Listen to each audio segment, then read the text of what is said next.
परमिनिरा सांख्यिकी, थोड़ा सा हमने उस दिन स्टार्ट किया था, उसके बाद में कंटिन्यू नहीं किया था। ठीक है, आज कंप्लीट करते हैं इसको। बिल्कुल जैसे बोस एंड किया था उस तरीके से ही होगा ये भी। ठीक है ना, तो ज़्यादा डिफरेंस नहीं है। तो हमने यहाँ पे देखो थोड़ा आपने लिखा होगा, इसमें हमने क्या लिखा था कि टोटल हमने लिखा था कि नंबर ऑफ पॉसिबल वेज कितने हो सकते हैं, कुल तरीकों की संख्या जिनसे इन एनआई कणों को हम जीआई स्तरों में विभाजित कर सकते हैं। कुल हमने कण कितने लिए थे एनआई, और उनको जीआई कोशों में विभाजित करने के तरीकों की संख्या कितनी ली थी हमने, GI factorial upon N I into GI minus N I factorial. यही थी, ये क्या था हमारे पास टोटल तरीकों की संख्या। सॉरी यहाँ पे एन आई नहीं होती, GI upon GI minus N I factorial. ये थी हमारे पास नंबर ऑफ पॉसिबल वेज।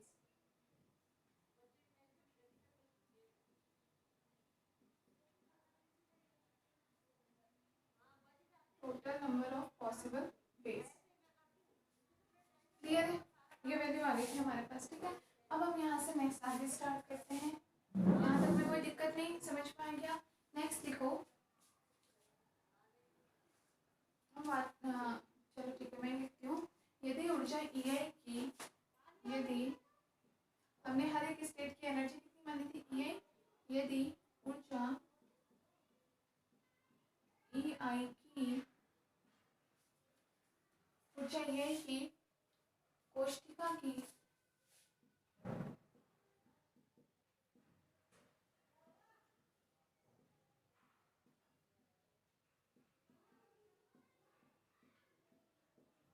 ऊष्मागतिकीय प्रायिकता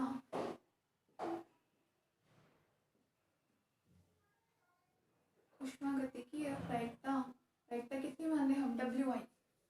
प्रोबेबिलिटी कितनी ले लेते हैं हम, डब्ल्यू आई है। ओमेगा से भी लिख सकते हो और डब्ल्यू से, तो आपके पास वैल्यू कितनी हो जाएगी, डब्ल्यू आई इक्वल टू यहाँ से अभी हमने लास्ट पीछे भी किया था, तो हमारे पास टोटल प्रोबेबिलिटी कितनी हो जाएगी, factorial ji I upon N I factorial into ji I minus N I factorial. Equation number 1, factorial ji I upon N I factorial into ji I minus N I factorial. ठीक है, कुल प्रायिकता ये तो हमारे पास ई आई कोष्ठिकाओं के लिए कुल प्रायिकता कितनी हो जाएगी, डब्ल्यू इक्वल टू कुल प्रायिकता W equal to pi into W I के बराबर। पाई टोटल जो भी हमारे पास मल्टीप्लाई है उन सबका गुणनफल, जितने भी हमारे पास टोटल पॉसिबल वैल्यूज होगी उनका मल्टीप्लाई, मतलब कितनी हो जाएगी पाई इंटू डब्ल्यू आई की वैल्यू डाल दो जी आई factorial upon N I factorial ji I minus N I factorial. ये हमारे पास हो जाएगी total probability, equation number 2।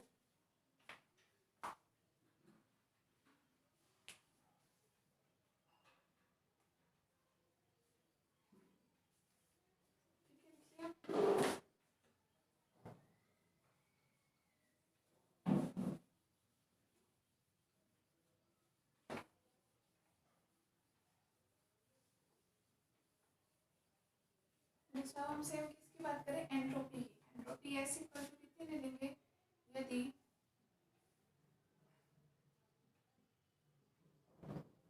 Entropy S equal to के एल एन डब्ल्यू। एंट्रोपी इतनी होगी के एल एन डब्ल्यू के बराबर, तो एल एन डब्ल्यू ले लो, एल एन डब्ल्यू लेके सॉल्व कर लो, एल एन डब्ल्यू कितना आ जाएगा इक्वल टू, यहाँ से इसका लॉग ले लो, लॉग की वैल्यू आपके पास आ जाएगी समेशन, इन सब मल्टीप्लाई को हमने समेशन ले लिया, L N G I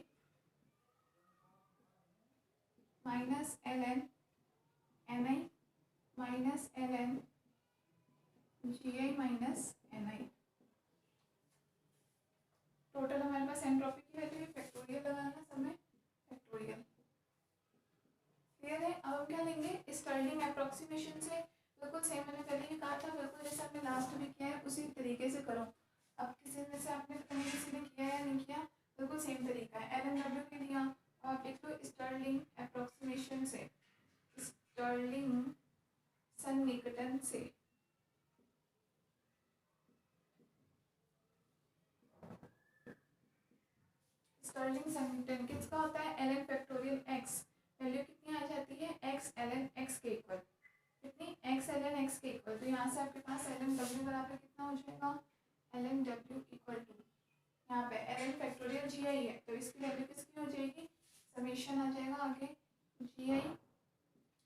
ln ji I minus N I ln N I minus, यहाँ पर आपको दोनों का करना पड़ेगा एक एक करके, ठीक है। पहले जी आई लो, तो जी आई की वैल्यू कितनी हो जाएगी, जी आई ln ji I minus N I factorial. इसका आपको दूसरा किसका करना पड़ेगा, एन आई का भी करना पड़ेगा। एन आई का लोगे माइनस का एन आई है, आगे लोगे माइनस माइनस कितना हो जाएगा प्लस, तो plus N I ln ji I minus N आई।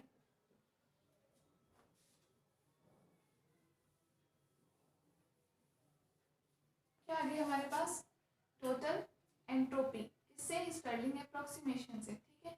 दूसरी बात अब हम वही करेंगे नेक्स्ट की, अगर हम मान लें यहाँ पर प्रायिकता अगर किसी कंडीशन में हम अधिकतम ले, तो अधिकतम प्रायिकता का मतलब क्या होगा कि आपके पास जो जी आई है, जी आई की वैल्यू कैसी हो जाएगी, नियत हो जाएगी। तो हम लिखेंगे अधिकतम प्रायिकता के लिए, अधिकतम प्रायिकता के लिए जी आई नियत होने से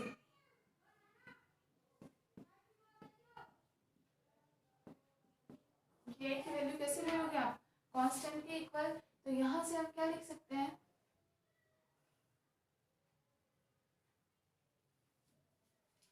डेल्टा ले लो आप एल एम डब्ल्यू का change equal to summation L N G I minus N I, L N G I minus N I, और क्या बच जाएगा हमारे पास अपॉन में एन आई के इक्वल, ठीक है, upon N I into delta N I equal to कितना हो जाएगा, 0। क्लियर है, इक्वेशन नंबर दे दो इसको आप 4।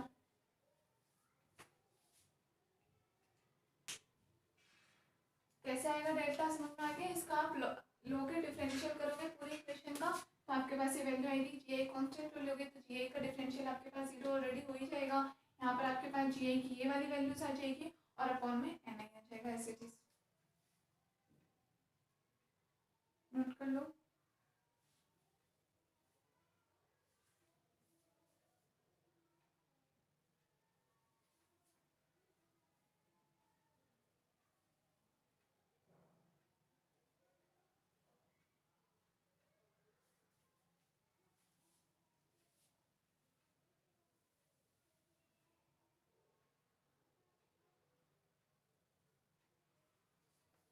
ठीक है,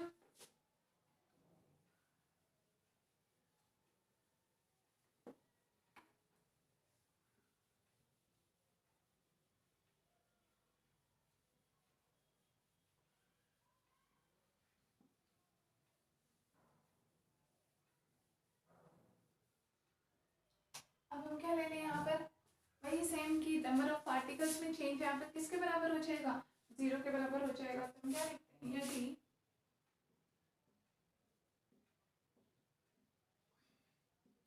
कुल कणों की संख्या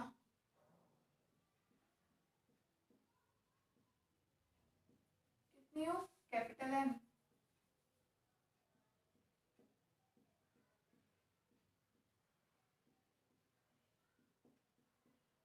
तो अब यहाँ पूरे में हमने कई कणों की संख्या में चेंज तो किया नहीं है, इसका मतलब उसमें चेंज कितना हो जाएगा, 0 के equal delta N equal to summation किसका, एन आई कणों का, किसके बराबर हो जाएगा, डेल्टा एन आई बराबर कितना हो जाएगा, 0 के इक्वल। एक इक्वेशन तो आ जाएगी हमारे पास, ये इक्वेशन नंबर 5 नाम दे दो, ठीक है। दूसरा हम क्या लेंगे, टोटल एनर्जी की बात हम करें, एनर्जी में परिवर्तन डी यू, डी यू बराबर कितना हो जाएगा, समेशन ई आई एन आई का, प्रत्येक कण की ऊर्जा ई आई, तो टोटल एनर्जी ये भी कितनी हो जाएगी, 0। क्यों, यहाँ पे एन आई की जगह ये लिखो डेल्टा एन आई बराबर 0, इक्वेशन नंबर 6।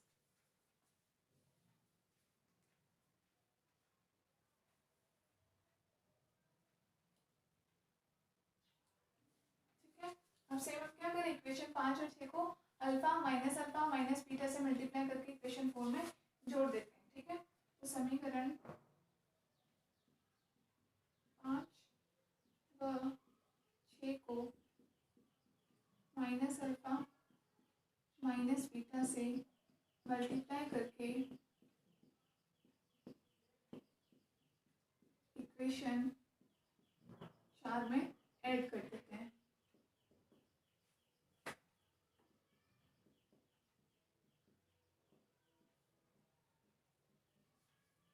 वैल्यू आ जाएगी हमारे पास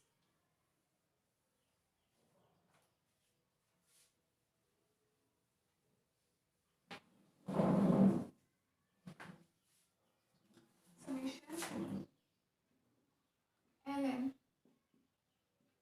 gi minus ni upon ni into delta ni। ये थी हमारे पास टोटल वैल्यू, यही दी थी, ठीक है। इसको हमने जीरो के उधर भेज दिया, मान लो इक्वल में जाकर के जीरो था, जीरो के उधर भेज दिया, तो हमारे पास ये वैल्यू हटी गई ऑलरेडी, ठीक है। इंटू में हम क्या ले लें, माइनस, इसको मल्टीप्लाई हमें किससे करना है, अल्फा से, इसको माइनस बीटा से, तो minus alpha minus beta into यही बच जाएगा। और आपके पास मल्टीप्लाई आप क्या ले लो, सब में से डेल्टा एन आई कॉमन ले लो, इसका भी डेल्टा एन आई, तो delta N I equal to zero आ जाइए। इक्वेशन हमारे पास समीशन हमें डेल्टा एन का भी समीशन यहाँ से भी, इसमें भी टोटल समीशन है ई आई इंटू में बीटा यहाँ ले लिया, समीशन सबका बाहर कॉमन ले लिया और डेल्टा एन आई कॉमन ले लिया। Equation number 7। अब इसको सॉल्व कर लो, इक्वल टू जीरो में इसको भेज दो, ये जीरो चला ही जाएगा। यहाँ से हमारे पास L N G I minus N I upon N I equal to कितना हो जाएगा, alpha plus beta E I, दोनों वैल्यू मल्टीप्लाई करके भेज दो, alpha plus beta E I की इक्वल, ठीक है। दोनों तरफ क्या लेना है, एंटी लॉग लेने पर, एंटी लॉग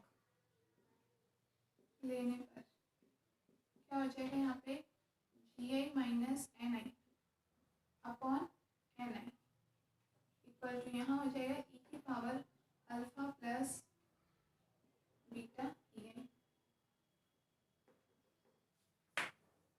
नोट कर लो।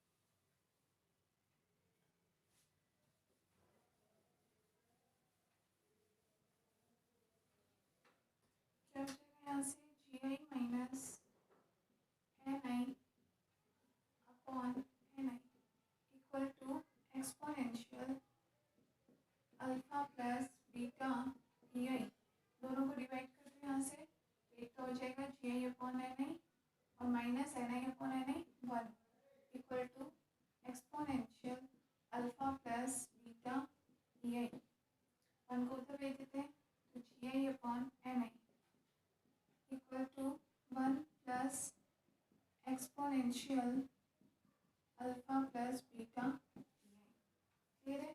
तो यहाँ से एन आई बराबर कितना मिल जाएगा, N I equal to G I upon one plus exponential alpha plus beta E आई।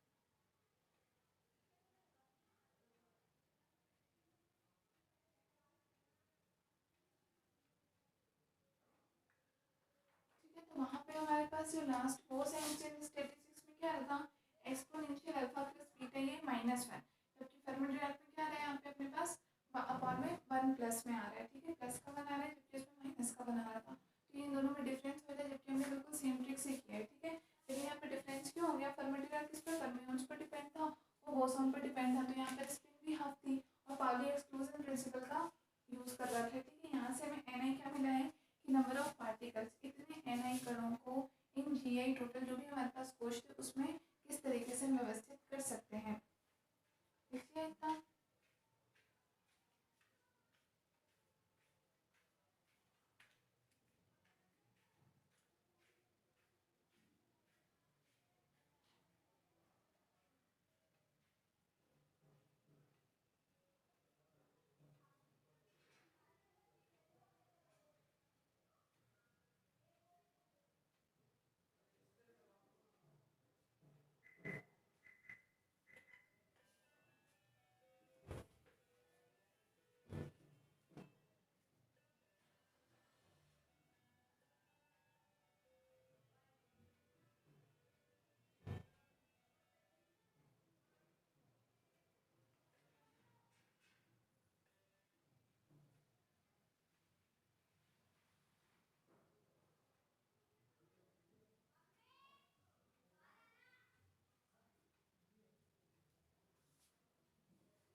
से e की पावर अल्फा को भी हम a के इक्वल मान लेते हैं।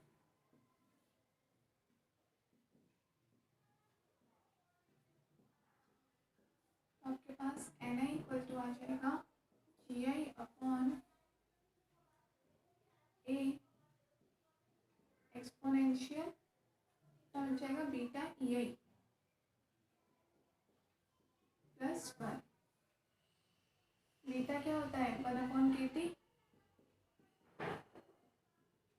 तो ni इक्वल टू क्या हो जाएगा gi अपॉन a e की power ei upon kt plus 1। Note कर लो, ये इक्वेशन नंबर दे देना। ये क्या कहलाता है हमारा Fermi Dirac distribution law, Fermi Dirac वितरण नियम, फर्मी डिराक वितरण नियम।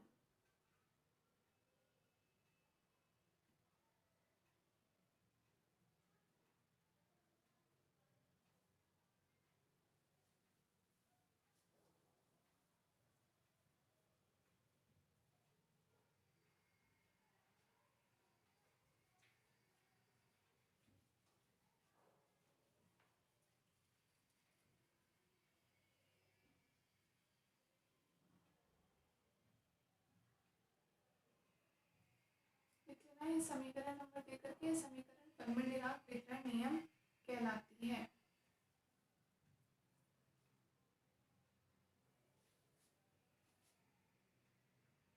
ठीक है, यहाँ पर एक स्पेशल कंडीशन ये होती है कि यहाँ अगर हम अल्फा की वैल्यू को छोड़ लेते हैं, e की पावर अल्फा को आपने e के बराबर माना कांस्टेंट, इस फॉर्म में लिख सकते हो। यहाँ हम बात कर रहे हैं फर्मी की, तो फर्मी स्तर कौन सा होता है फर्मी ऊर्जा स्तर। उसको मानने के लिए हम क्या करते हैं, यदि हम ये माने यदि अल्फा की वैल्यू हम लेते हैं अल्फा इक्वल टू, इसको हम कोई EF ऊर्जा स्तर के माने, ऊर्जा स्तर के इक्वल माने, EF इक्वल टू किसके बराबर मान लिया minus alpha, EF equal to किसके इक्वल मान लिया माइनस अल्फा kt। ठीक है, तो यहाँ से आपके पास अल्फा इक्वल टू क्या आ जाएगा माइनस EF अपॉन kt। और अगर ये वैल्यू आप यहाँ डाल देते तो आपको ni इक्वल टू कितना मिल जाता gi अपॉन एक्सपोनेंशियल कितनी वैल्यू हो जाती ei minus EF upon kt plus 1। ये बड़े इंपॉर्टेंट रिजल्ट है, लिख लेना। ये भी आपका इसी का है, कितना लिख लिया फर्मी डिराक वितरण नियम कहलाता है ये नियम। उसके बाद लिखना है यहाँ पे नीचे करना है, यदि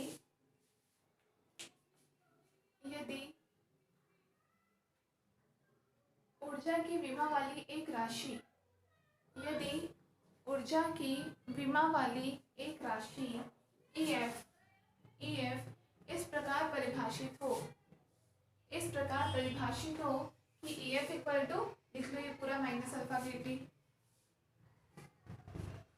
ठीक है, तो ni इक्वल टू आपके पास ये रिलेशन हो जाता। अब यहाँ पर ये ठीक है, अब जो अपने पास EF आया, EF बड़ी इंपॉर्टेंट चीज़ है, क्या है उसके बारे में हम डिस्कस करते हैं। फर्मी ऊर्जा स्तर बहुत इंपॉर्टेंट है ये। ठीक है, पहले ये लिख लो, उसके बाद में लिखना कॉपी में।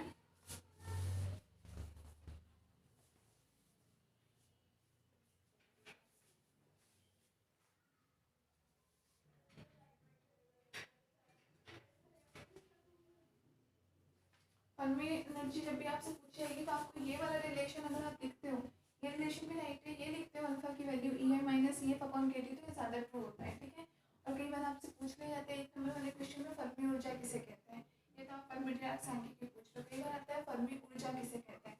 फर्मी ऊर्जा देखो क्या होता है, तो फर्मी ऊर्जा को ही अपन ये EF से प्रदर्शित करते हैं। EF मतलब फर्मी एनर्जी। अब फर्मी एनर्जी कौन सी होती है, ये फर्मी ने ही एक एनर्जी लेवल परिभाषित की थी। किस लेवल को परिभाषित किया था कि कोई भी हमारे पास कोई भी मॉलिक्यूल है, उसमें जो भी उसका मैक्सिमम, उसका जो भी लेवल है, maximum occupied level of electrons, जो कि इलेक्ट्रॉन जिसके अंदर तक भरे हुए हैं। जैसे हम ये बात करते हैं कि हमारे पास इस प्रकार से कोई हम किसी भी अणु परमाणु जिसकी भी हम बात करें, उसके अंदर ये अलग अलग हमारे पास कोश बने हुए हैं, प्रत्येक में आपके पास इलेक्ट्रॉन्स होंगे। ठीक है ना, हमने मान लिया कि सब में इलेक्ट्रॉन्स के आपके पास नंबर है, कुछ ना कुछ भरे हुए हैं। ठीक है, तो आपके पास मैक्सिमम कहाँ तक भरे हुए हैं नंबर, ये जो लेवल होता है ये लेवल ही क्या कहलाता है, फर्मी लेवल EF। अधिकतम भरे हुए, अधिकतम इलेक्ट्रॉन द्वारा भरे हुए कोशों की संख्या, maximum number of occupied states क्या कहलाता है आपका, फर्मी एनर्जी लेवल या फर्मी ऊर्जा कहलाती है। ठीक है, तो ये EF वही वाली चीज़ है। तो ये लिखने के बाद देखो यहाँ EF का विशेष महत्व है, यहाँ EF का विशेष महत्व है। कैसे महत्व है, अब देखो अपन 2-3 केस लिखेंगे। केस फर्स्ट, वहाँ से आपको क्लियर हो जाएगा और फिर लास्ट में अपन ग्राफ बनाएंगे, उससे क्लियर होगा। हम इस कंडीशन को लेकर के केस पढ़ रहे हैं। ठीक है, केस फर्स्ट, केस फर्स्ट क्या है, लिखो जब t बराबर 0, जब t बराबर 0 ले लिया आपने केटी में परम शून्यता पर। ठीक है, लिखो जब t बराबर 0 तो उन सब ऊर्जा स्तरों के लिए, तो उन सब ऊर्जा स्तरों के लिए जहाँ EI less than equal to EF हो, जहाँ EI less than equal to EF हो।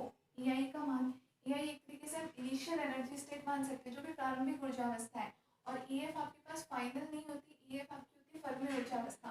जो फाइनल एनर्जी स्टेट का मतलब तो हो गया ये, अभी जैसे हमने डायग्राम बनाया था उसमें मान लो ये इसका इनिशियल एनर्जी स्टेट है, फाइनल एनर्जी स्टेट इसका हो जाएगा ओनली ये, इसको बोलेंगे फाइनल। लेकिन EF की वैल्यू होती है जहाँ तक ये टोटल भरा हुआ है, कंप्लीट पूरे को कंसिडर करता है, इसलिए EF। तो यहाँ पे EF का मतलब ऐसा नहीं, इनिशियल का मतलब EI का मतलब इनिशियल और EF का मतलब फाइनल लिख दो, नहीं, यहाँ पे EF का मतलब फर्मी है, फर्मी से मतलब टोटल यहाँ तक जितने भी भरे हुए हैं उन सब का नंबर। ठीक है, तो हम कहाँ ले रहे हैं, पहली कंडीशन में हमने ये मान लिया कि अगर EF greater than equal to EI हो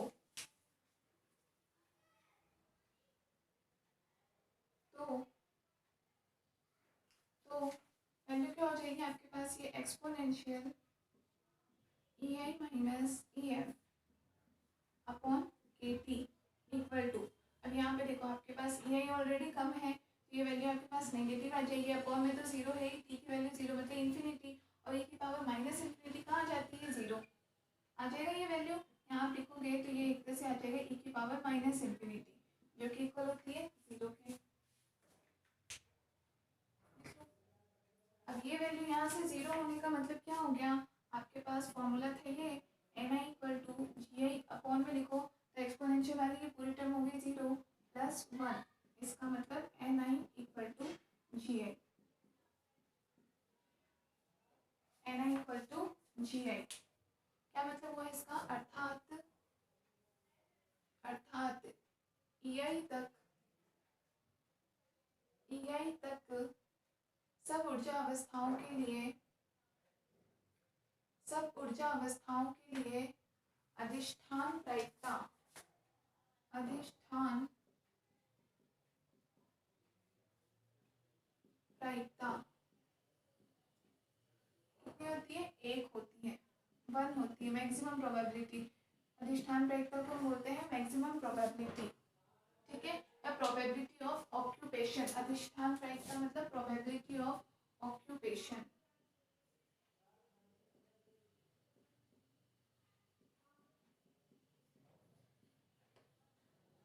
ऑक्यूपेशन प्रोबेबिलिटी से मतलब है कि कहाँ तक की ऊर्जा अवस्थाएं भरी हुई होंगी उनकी प्रोबेबिलिटी कहाँ तक, तो मैक्सिमम कहाँ तक, यहाँ पर p की वैल्यू 1 तक भरी हो सकती है, p की वैल्यू 1, और p की वैल्यू 1 किस कंडीशन में हमारे पास आएगी, जब हमारे पास t बराबर कैसा होगा, 0 होगा। तो पहला केस हो गया t बराबर 0 के रिस्पेक्ट में हमारे पास अधिष्ठान प्रायिकता, ये कई बार 1 नंबर का क्वेश्चन में आपका आया हुआ है, अधिष्ठान प्रायिकता 1 होगी, n किस कंडीशन होगी, जब ni बराबर GI हो। ये कब आया आपके पास, जब EI लेस देन 0 और t बराबर 0, और ग्राफ से अपने पास ये n बराबर 1 के रेस्पेक्ट में, मतलब यहाँ तक है कि n बराबर 1 तक सारे के सारे कुछ कम्प्लीटली भरे हुए होते हैं, n बराबर 1 तक में सारे कैसे होंगे, भरे हुए होंगे। ये था केस फर्स्ट।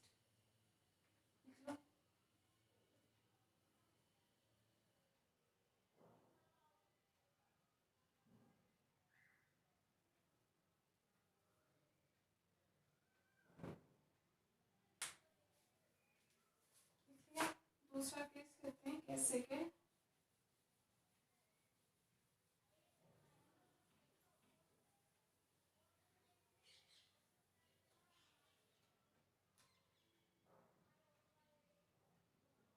केस सेकेंड कौन सा है, जब ई टोटल एनर्जी ग्रेटर देन हो ई एफ। ई क्या है यहाँ पर, टोटल एनर्जी, और टोटल एनर्जी ग्रेटर देन हो ई एफ मतलब फर्मी एनर्जी से भी ज़्यादा हो। तो लिखो, तो यहाँ से अपने पास वैल्यू क्या हो जाएगी, एन आई अपॉन जी आई की। एन आई अपॉन जी आई बराबर किसके बराबर आ जाएगा, ये टोटल वैल्यू अपने पास किसके आ जाएगी, 0 के बराबर। एन आई अपॉन जी आई बराबर कितना हो जाएगा, 0।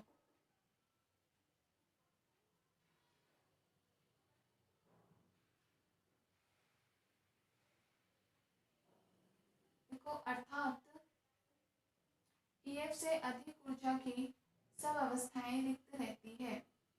ईएफ से अधिक, तो ये जो अपने बनाया था कि यहाँ एन पी बराबर 1 तक में तो सारे के सारे लेवल्स कैसे रहेंगे, भरे हुए रहेंगे, और इससे ऊपर भी लेवल है लेकिन वो सारे कैसे रहेंगे, खाली रहेंगे। इसका मतलब देखो ईएफ से अधिक ऊर्जा स्तर की सब अवस्थाएं रिक्त रहती है, रिक्त रहती है। क्लियर है, केस सेकंड हो गया। केस थर्ड लिखो,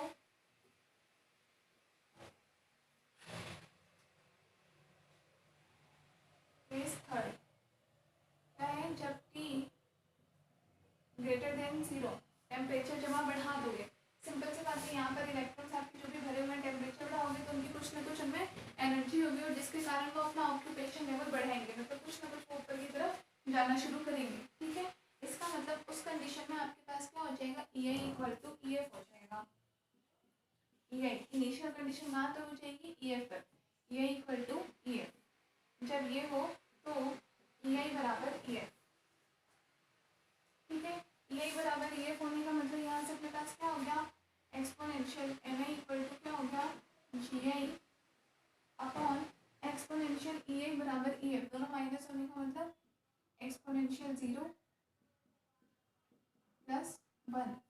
ठीक है, तो एन आई अपॉन जी आई बराबर क्या मिल जाएगा, 1 अपॉन ए की पावर 0 कितना होता है, 1 प्लस 1 2। ओके, इस कंडीशन में अपने पास प्रोबेबिलिटी कितनी हो जाएगी, जस्ट 1/2 के ऊपर एन आई अपॉन जी आई 1/2। देखो अर्थात परम शून्य से अधिक ताप पर, when t greater than 0 परम शून्य से अधिक ताप पर ईएफ के तुल्य ऊर्जा के स्तर में, ईएफ के तुल्य ऊर्जा स्तर में अधिष्ठान प्रायिकता 1/2 होती है। मतलब टोटल कहाँ तक भरे हुए रहेंगे, हाफ फिल्ड रहेंगे, आधे भरे हुए रहेंगे। टोटल ईएफ जहाँ तक भी है हमारा, मान लो ईएफ यहाँ तक है, उसके कंपेयर में लगभग यहाँ तक की ही लेवल सारे के सारे कैसे रहेंगे, फील्ड रहेंगे। ठीक है, अधिष्ठान प्रायिकता 1/2। इसका अर्थ ये एन आई अपॉन जी आई का जो रेशियो है इसको हम क्या बोलते हैं, अधिष्ठान प्रायिकता, प्रोबेबिलिटी ऑफ ऑक्यूपेशन। तो अधिष्ठान प्रायिकता 1/2 होती है, 1/2 होती है। ठीक है, तो यहाँ पे देखो इन तीनों कंडीशंस के लिए हम ग्राफ बनाते हैं। ग्राफ से कैसे डिनोट करोगे इसको,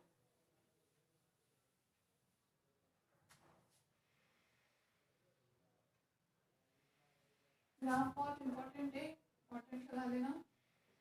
अगर एक नंबर में भी आपसे पूछता है फर्मी एनर्जी लेवल किसे कहते हैं, फर्मी ऊर्जा किसे कहते हैं, फॉर्मूला दे देना, ईएफ क्या कहते हैं, तीनों कंडीशन और ये ग्राफ दे देना। ठीक है, अगर तीनों कंडीशन में नहीं लिखो एटलीस्ट ग्राफ बना देना तो आपको फुल मार्क्स देगा। ठीक है ना, देखो हम यहाँ पे ग्राफ किसमें बनाते हैं, एन आई अपॉन जी आई।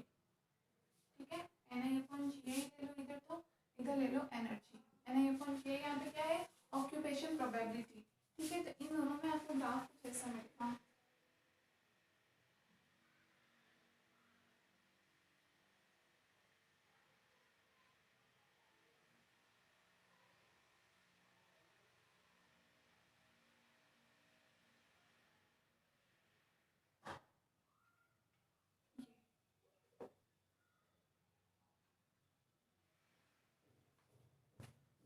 कुछ इस तरीके से। ठीक है, इसको इतना ऐसे नहीं करो तो इसलिए डॉटेड लाइन है,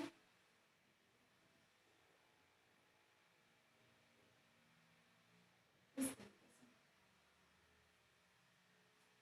ठीक है, हमें वैल्यू मिलता है। ये जहाँ पे मैक्सिमम वैल्यू ये कितनी है 1 के इक्वल, ये प्रोबेबिलिटी है 0, और जहाँ पे ये वैल्यू आधी रह जाती है ये है मान हमारे पास जब अधिष्ठान प्रायिकता हमारी होगी 1/2 प्रोबेबिलिटी 1 प्रोबेबिलिटी और 0 प्रोबेबिलिटी पे। ठीक है, ये ऊपर हमारे पास सरफेस वैल्यू कितनी है T बराबर 0 केल्विन। T बराबर 0 केल्विन पर हमने पढ़ा था फर्मी एनर्जी कितनी है कि मैक्सिमम कि टोटल 1 तक भरे रहते हैं T बराबर 0 केल्विन पर। ठीक है, T ग्रेटर देन 0 पर ये कर्व हमारे पास आएगा जो भी हमने लास्ट में किया जब T ग्रेटर देन 0, तो हमारे पास ये कर्व इस तरीके से घूम जाता है, इसलिए हमारे पास प्रोबेबिलिटी कितनी बच जाती है 1/2, मतलब ओनली यहाँ तक आधी भरी हुई रहेगी। ये टोटल है हमारे पास, टोटल जैसे हम जो बॉक्स बनाते हैं इस टाइप से ये बॉक्स बना रहे थे, तो ये टोटल वैल्यू हमारे पास 1 की है, ये वाली लाइन, ये जो डॉटेड लाइन है ये है 1 की। ठीक है, T बराबर 0 पर आपके पास ओनली वही ग्राफ मिलेगा। अगर जब आप ले लेते हो यहाँ पे T ग्रेटर देन 0 तो ग्राफ कुछ इस तरीके से टर्न हो जाता है, यहाँ से ये आपको यहाँ फिल्ड रहता है। इस कंडीशन में ये जो आधी वैल्यू है आधे तक ही भरा हुआ होगा कोई वैल्यू। क्लियर है, ये एनर्जी होती है आपकी ये फर्मी एनर्जी यहाँ मिलती है मैक्सिमम, ये इनको लिखते हैं एनर्जी।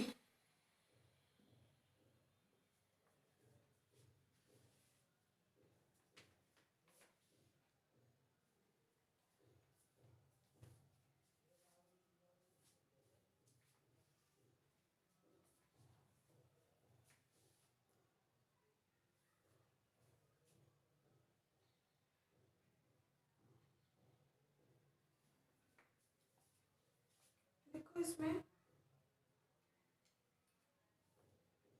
इस प्रकार T बराबर 0 पर, इस प्रकार T बराबर 0 पर EF निकाय में, EF निकाय में फर्मियोनों की अधिकतम ऊर्जा की सीमा इंगित करता है, अधिकतम ऊर्जा की सीमा प्रदर्शित करता है।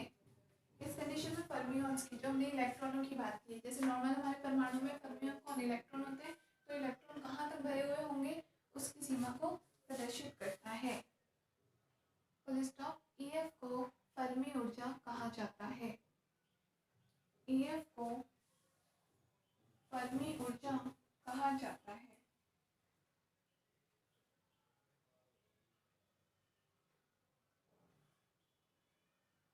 EF को फर्मी ऊर्जा कहा जाता है।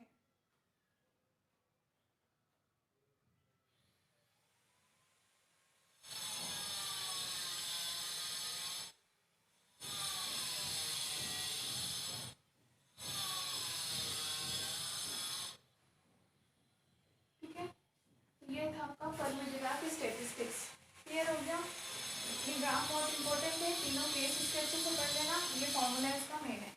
ठीक है, ये आपकी दोनों साइंस की कंप्लीट हो गई, फर्मी-डिराक बोस-आइंस्टीन और प्लांक का रेडिएशन लॉ तीनों कंप्लीट हो गए। अब कुछ हमारे छोटे छोटे टॉपिक्स हैं उनको देख लेते हैं।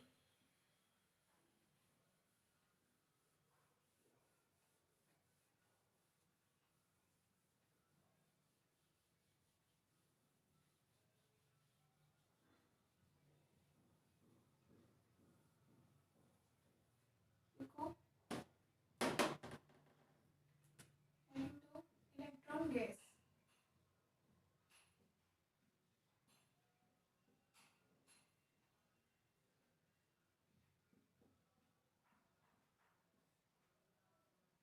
इलेक्ट्रॉन गैस,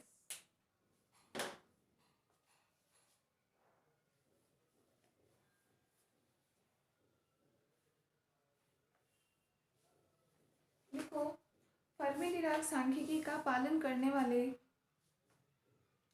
फर्मी-डिराक जैसे हमने बोस-आइंस्टीन थ्योरी पढ़ी थी तो उसका हमने एक तरह से उसका अनुप्रयोग कौन सा पढ़ लिया था, प्लांक रेडिएशन को पढ़ा था। अब ऐसे फर्मी-डिराक का एक तरह से ये उसका अनुप्रयोग मान सकते हो इलेक्ट्रॉन गैस के रूप में। ठीक है, तो देखो फर्मी-डिराक सांख्यिकी का पालन करने वाले सबसे महत्वपूर्ण निकाय धातुओं में उपस्थित इलेक्ट्रॉन होते हैं, धातुओं में उपस्थित इलेक्ट्रॉन होते हैं। Full stop. धातु में सबसे निम्न बैंड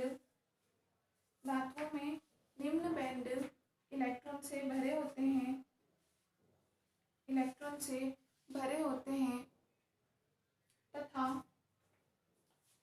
इनके ऊपर का बैंड जिसे चालन बैंड कहा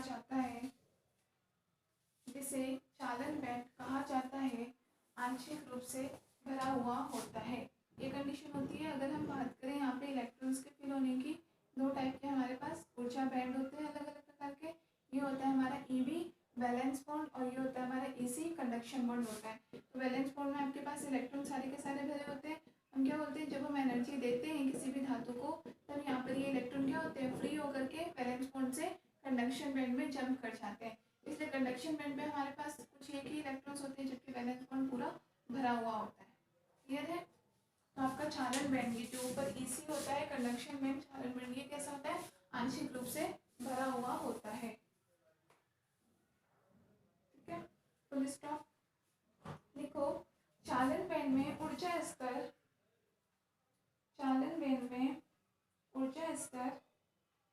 परस्पर इतने निकट होते हैं कि ऊर्जा स्पेक्ट्रम सतत माना जा सकता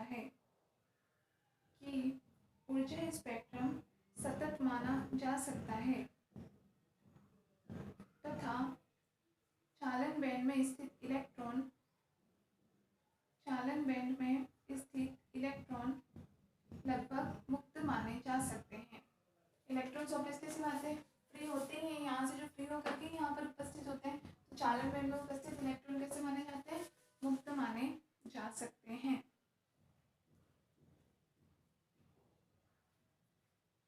ठीक है, तो अभी जैसे हमने लास्ट प्लांक रेडिएशन में पढ़ा था उसकी तरह हम इसको करेंगे। तो प्लांक रेडिएशन लॉ में हमने इसे क्या लिया था, फ्रीक्वेंसी के लिए ऊर्जा स्तर अपने क्या ले लिए थे, जी न्यू के फॉर्म में लिए थे, के फॉर्म में लिए थे। ठीक है, हमने ये किसका था, फ्रीक्वेंसी के लिए था, स्तर फ्रीक्वेंसी के थे कि टोटल कितने कोश होंगे। अब यहाँ पर आप किसके लिए लोगे, ऊर्जा, अलग अलग ऊर्जा बैंड के लिए आप ले रहे हो। तो यहाँ पर आपके पास वैल्यू किससे हो जाएगी, GeDe के रूप में आप इसको प्रदर्शित करोगे। बिल्कुल सेम फॉर्मूला है लेकिन यहाँ होगा GeDe के रूप में, क्योंकि यहाँ हम एनर्जी बैंड के लिए ले रहे हैं, जबकि वहाँ हमने लिया था कि रेडिएशन की फ्रीक्वेंसी कितनी होगी। तो हमने या तो न्यू में लिया था या फिर लास्ट में हमने उसको एक बार लैम्डा के फॉर्म में भी चेंज किया था कि तरंग दैर्घ्य। तो वहाँ बात हो रही थी रेडिएशन की, इसलिए वेवलेंथ और फ्रीक्वेंसी के फॉर्म में लिया था। यहाँ बात हो रही है ऊर्जा बैंड की। ठीक है ना, कंडक्शन बैंड या फिर वैलेंस बैंड, चालन बैंड वगैरह जो भी होते हैं। तो इसलिए हम किसके रूप में लिखेंगे, GeDe के रूप में। तो लिखो, GI को GeDe से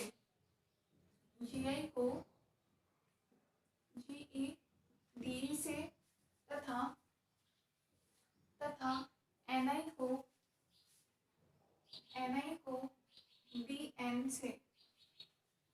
Ni को Dn से प्रतिस्थापित करने पर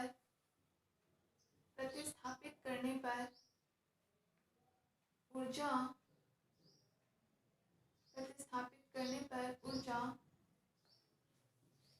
E तथा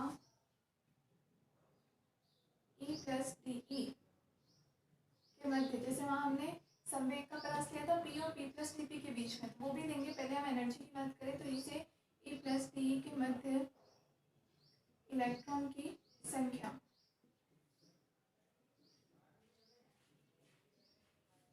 E और E प्लस DE के मध्य इलेक्ट्रॉन की संख्या, तो वहाँ Ni के फॉर्म में यहाँ किससे लिख लो, Dn बराबर GeDe अपॉन में वैल्यू क्या हो जाएगी, एक्सपोनेंशियल। वहाँ हमारे पास क्या था, EI/kT-1 हमने वो लिया था बोस-आइंस्टाइन स्टैटिस्टिक्स। यहाँ एनर्जी कैसे लोगे, जो फर्मी-डिराक आपने पढ़ी है, मतलब exponential EI-EF upon KT plus 1, EI-EF upon KT plus 1।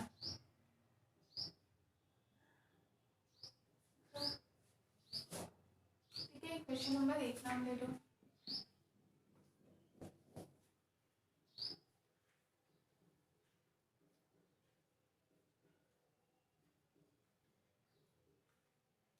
लिखो, मुक्त इलेक्ट्रॉनों के लिए उनकी ऊर्जा उनकी स्थिति पर नहीं अपितु संवेग पर निर्भर करती है। मुक्त इलेक्ट्रॉनों के लिए उनकी ऊर्जा उनकी स्थिति पर नहीं अपितु संवेग पर निर्भर करती है। अतः यदि एक गोलीय कोशिका ले, बिल्कुल सेम जैसे हमने लास्ट उसमें एज्यूम किया था, बिल्कुल सेम कंडीशन में ये हम कोई गोलीय कोशिका ले लेते हैं जिसमें हमने इसकी रेडियस कितनी ली थी p और ये कितनी ली थी p प्लस dp के बीच में p प्लस dp, ठीक है। इनके बीच में यहाँ पे जितने भी होंगे इनका हमने टोटल कैलकुलेट किया था, जिनकी मोटाई किसके बराबर थी dp के बराबर और रेडियस किसके बराबर थी p के बराबर। तो बिल्कुल सेम यहाँ पर लेंगे। अतः एक गोलीय कोशिका लें जिसका आयतन कितना होगा b dpx dpy और dpz, तीनों डायरेक्शन में होगा, लंबाई चौड़ाई ऊंचाई dpx dpy dpz होगा।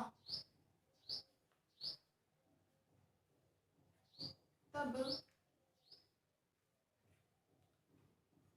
त्रिज्या p व मोटाई dp के गोलीय कोश का आयतन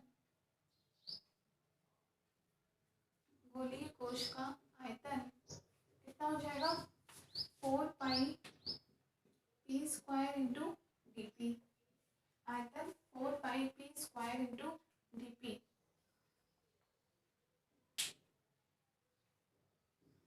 होगा।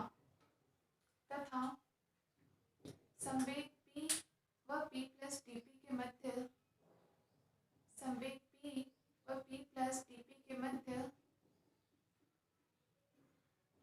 ऊर्जा E व E प्लस DE के मध्य संवेग तो कहाँ से कहाँ ले लो P व P प्लस DP के मध्य और ऊर्जा E व E प्लस DE के मध्य अवस्थाओं की संख्या कितनी हो जाएगी। जैसे वहां हमने किसके बराबर ली थी GP DP, यहाँ ये किसके बराबर है GE DE, बराबर ले लो इसके equal B upon H cube क्या लिया था हमने कि अगर छोटी छोटी कोशिकाओं से मिलकर बांटते तो उनका आयतन इंटू में 4 पाई p स्क्वायर इंटू dp और दोनों तरफ हमने लिया था ध्रुवण दोनों दिशाओं में होगा तो इंटू 2, जैसे आपने रेडिएशन के लिए था इसलिए यहाँ हमने वैल्यू डायरेक्ट लिखी है।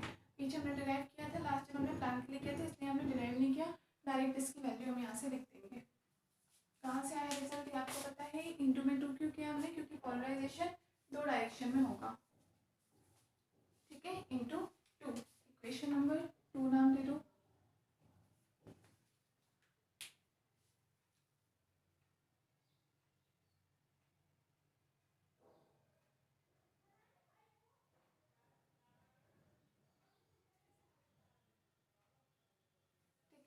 अब यहाँ से हमें किसकी बात करनी है, एनर्जी की। तो ऊर्जा हम जानते हैं, ऊर्जा कौन सी काइनेटिक एनर्जी होगी, बस की ऊर्जा E बराबर 1/2 mv स्क्वायर, ठीक है। या इसको किस रूप में लिख सकते हो आप, p स्क्वायर अपॉन 2m के टर्म में, E equal to p square upon 2m। तो यहाँ से p स्क्वायर इक्वल टू कितना हो जाएगा 2me, ठीक है। या p इक्वल टू कितना हो जाएगा √2me, और अगर दोनों तरफ डिफ्रेंशिएट करते हैं तो 2p into D P equal to कितना हो जाएगा 2m इंटू डी ई। लिख लो यहाँ पे 2 से 2 कैंसिल, मतलब आपके पास p इंटू डी पी की वैल्यू कितनी हो जाएगी m इंटू डी ई, और ओनली p की वैल्यू किसके बराबर हो जाएगी √2me के बराबर।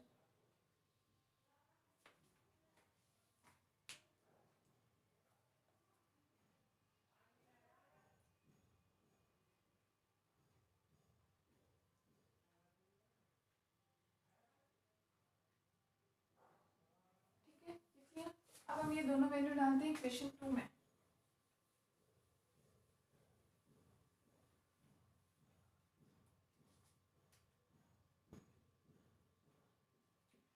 समीकरण 2 से तो आपके पास यहाँ से GE DE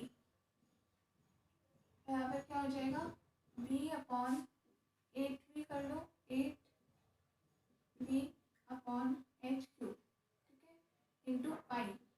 अब P square into D P है तो इसको आप लिख लो P into P D P के फॉर्म में। पी स्क्वायर को अलग अलग कर दिया, एक पी और एक पी इंटू डी पी के फॉर्म में कर दिया। दोनों की वैल्यू है हमारे पास, तो देखो 8πb upon H cube into P की वैल्यू तो यहाँ से रख दो 2m की power 1/2 into P D P की वैल्यू यहाँ से किसके इक्वल है, m इंटू डी ई।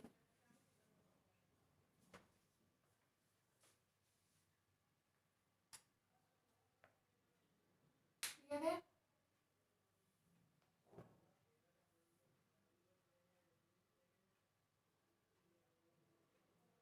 ठीक है, इसको एक स्टेप और सॉल्व करके लिख दो 8πb upon H cube. 2m है अंडर रूट के अंदर, एक m बाहर है, इस m को भी अंदर लेकर के आओ तो m अंडर रूट के अंदर आएगा, इसका मतलब m स्क्वायर के टर्म में होगा, m स्क्वायर इंटू m कितना हो जाएगा, m क्यूब। क्लियर है? देखो ये 2m है अंडर रूट के अंदर, बाहर है m बाहर होने का मतलब अंडर रूट के अंदर रहता तो कितना रहता, m स्क्वायर के फॉर्म में रहता, तो अंडर रूट के अंदर वैल्यू कितनी हो जाती है, 2m क्यूब के बराबर। ये हम लिख लेते हैं 2m क्यूब, इसकी पावर 1/2 और e की पावर 1/2 ले लेते हैं बाहर, e की पावर 1/2 इंटू डी ई। इसकी वैल्यू आ गई है जी E D E.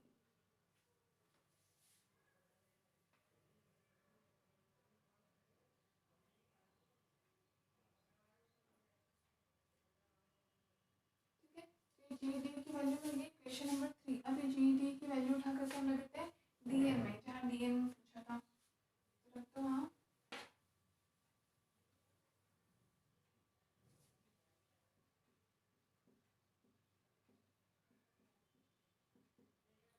D N वाली इक्वेशन कौन सी थी आपकी, डी एन वाली इक्वेशन थी क्वेश्चन नंबर 1। समीकरण 1 में रखने पर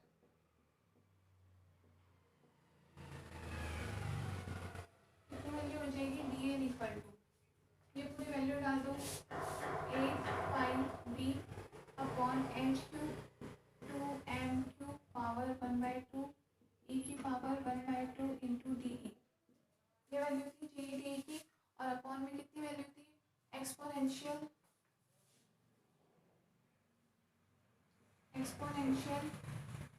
ई आई माइनस ई एफ अपॉन के टी प्लस 1। क्लियर है? थोड़ा सा इसको सॉल्व करके लिख दो, किस रूप में लिख सकते हैं हम, 8πb upon H cube 2m cube power 1/2, इसको इस रूप में लिखते हैं। इंटू में हम लिख देंगे e की पावर 1/2 अपॉन एक्सपोनेंशियल ई आई माइनस ई एफ अपॉन के T plus 1 into D E.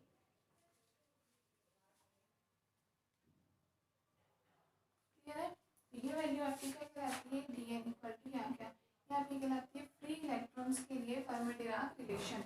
Equation number कौन सी हो जाएगी आपकी, 2 3, जो भी हो नेक्स्ट इक्वेशन 4 या 5 उसमें रख दो। ये वैल्यू क्या हो जाएगी आपकी, मुक्त इलेक्ट्रॉनों के लिए ऊर्जा वितरण का फर्मी-डिराक संबंध कहलाती है। तृप्त समीकरण 4 मुक्त इलेक्ट्रॉनों के लिए फर्मी ऊर्जा वितरण का फर्मी-डिराक संबंध कहलाती है।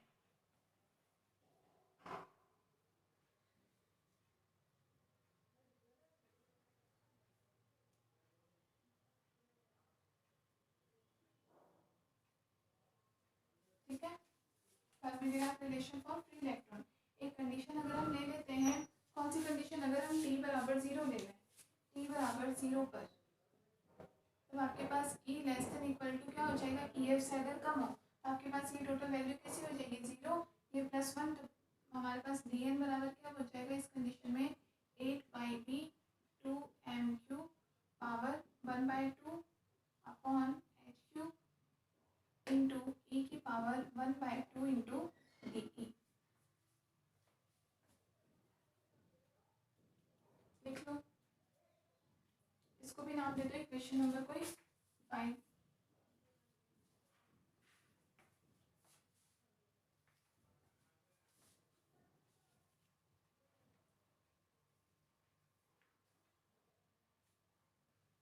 फिर लिखो EF को ताप पर निर्भर न मानते हुए, EF को ताप पर निर्भर न मानते हुए यदि उपरोक्त समीकरण 5 को सभी ऊर्जाओं के लिए समाकलन करें तो कुल ऊर्जा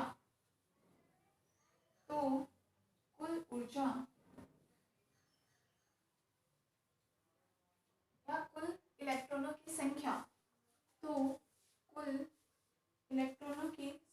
कितनी बन जाएगी? dn का इंटीग्रल कैपिटल N, हमने मान लिया कैपिटल N इलेक्ट्रॉन है हमारे पास, तो वैल्यू कितनी हो जाएगी? 8πb 2m³ power 1/2 upon h³ integration किसका हो जाएगा आपका? e की पावर 1/2 dE का, कहाँ से? 0 से लेकर के EF तक इंटीग्रेट कर दो।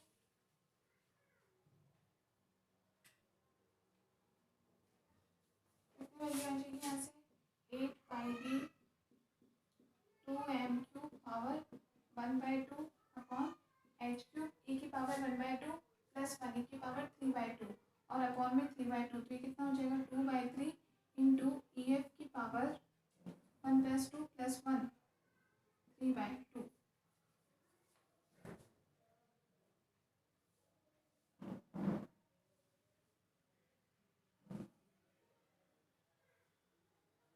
ठीक है, किस रूप में लिख सकते हैं इसको?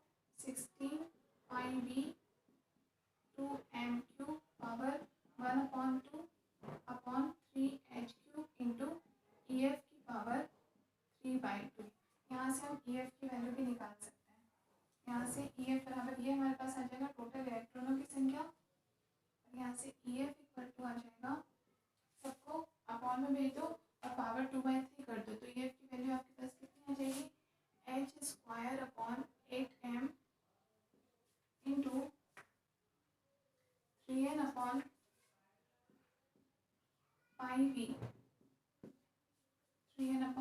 πv power 2/3। ये हो जाएगा आपके पास total Fermi energy for free electron.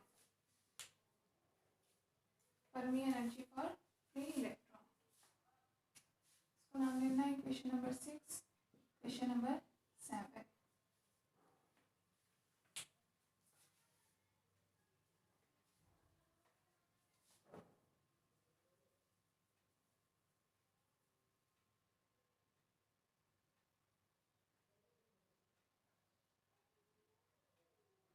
देखो, इस प्रकार मुक्त इलेक्ट्रॉनों की संख्या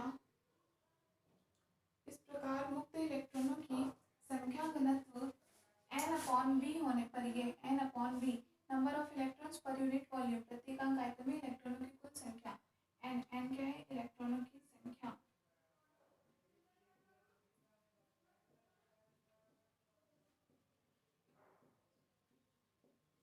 n/v क्या है आपका? संख्या घनत्व। ठीक है, इस प्रकार मुक्त इलेक्ट्रॉनों की संख्या घनत्व n/v ज्ञात होने पर फर्मी ऊर्जा EF का मान प्राप्त किया जा सकता है। फर्मी ऊर्जा EF का मान प्राप्त किया जा सकता है। ठीक है, ये आपके पास टोटल वैल्यू, इसके लिए आपका H कांस्टेंट है, M की वैल्यू कोई कांस्टेंट होगी, n/v आपको पता होना चाहिए, टोटल नंबर ऑफ इलेक्ट्रॉन कितने हैं, n आप पता कर सकते हो इस फॉर्मूले से। ठीक है, EF आपके पास है फर्मी एनर्जी, किस कंडीशन में? टोटल फ्री इलेक्ट्रॉन्स कितने होंगे हमारे पास, किसी में भी फ्री इलेक्ट्रॉन कौन से होंगे, मतलब फर्मी लेवल में कितने इलेक्ट्रॉन कहाँ तक ऑक्यूपाई हो सकते हैं उसके अकॉर्डिंग। ठीक है, यह हमारा एक तरह से किसका, जो जैसे हमने बोस-आइंस्टीन स्टैटिस्टिक्स पढ़ा उसका अनुप्रयोग किसने किया था? प्लांक ने। प्लांक ने अपना रेडिएशन को दिया। बिल्कुल सेम तरीके से इलेक्ट्रॉन गैस किस पर डिपेंडेंट है? आपका फर्मी-डिराक स्टैटिस्टिक्स पे। ठीक है, क्योंकि इलेक्ट्रॉन गैस किसके लिए देते हैं? इलेक्ट्रॉन गैस बोलने से हमारा मतलब क्या है कि यहाँ पे जो फ्री इलेक्ट्रॉन है, हमने पहले ही कहा कि यहाँ पर हमारे पास जैसे एक ये कंडक्शन बैंड है, एक ये वैलेंस बैंड, हमने कहा ये EV और ये EC।